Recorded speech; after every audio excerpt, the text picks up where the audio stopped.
Hey, salut tout le monde, aujourd'hui je vais vous présenter la caméra que j'utilise actuellement pour me filmer. C'est parti!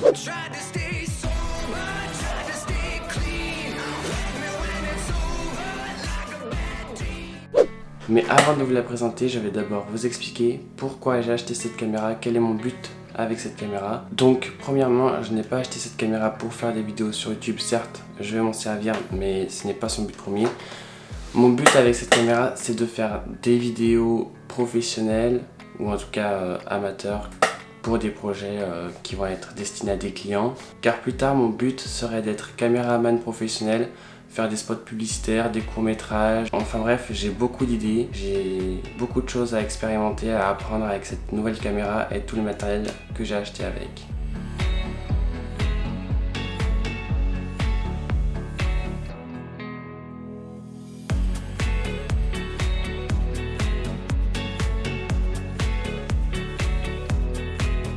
Donc voici la caméra avec laquelle je vais me lancer. C'est un Panasonic Lumix G9 équipé d'un Leica 12-60 qui ouvre à f2.8.4. Donc je vais vous expliquer pourquoi j'ai choisi cette caméra, quelles caractéristiques m'ont semblé importantes dans ce boîtier.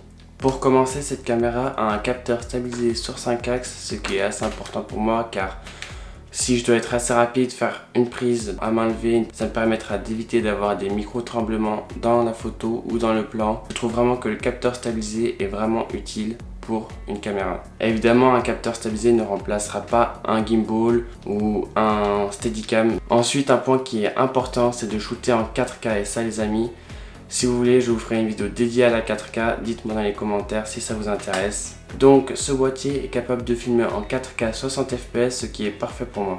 Ensuite, pour cette caméra, on peut lui intégrer le V-Log de Panasonic qui a un excellent log. Je vous explique vite fait ce que c'est le log. C'est un format qui préserve les hautes lumières et les basses lumières et ce qui permet en post-production de faire son étalonnage, etc. Ce qui est vraiment très intéressant. Ce qui en est des ralentis, en Full HD nous pouvons monter jusqu'à 180 images secondes, ce qui permet de faire de beaux ralentis fluides. Et pour nous aider lorsque nous tournons des films à l'intérieur du boîtier, nous avons déjà pas mal d'outils qui permettent de régler notre exposition, comme l'histogramme, le zebra, etc. Ce qui est vraiment top pour un boîtier à ce prix-là, car pas tout le monde le propose et c'est vraiment utile. Avec ce boîtier, j'ai un objectif assez lumineux et surtout très polyvalent. Nous pouvons faire plein de types de plans avec. Pour commencer, c'est vraiment un excellent objectif je trouve. L'ensemble a une très bonne qualité de fabrication. De toute façon, si ça vous intéresse, je vous ferai un test complet après quelques mois d'utilisation. Quels en sont ses points forts, ses défauts, parce que là je viens de le recevoir il n'y a pas longtemps. Ensuite j'ai acheté plein d'accessoires avec, comme un moniteur, un gimbal, etc.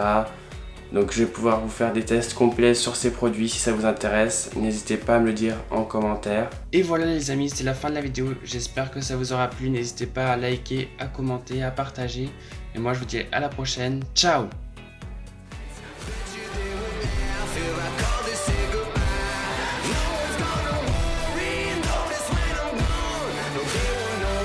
Until they pull me out the mystic.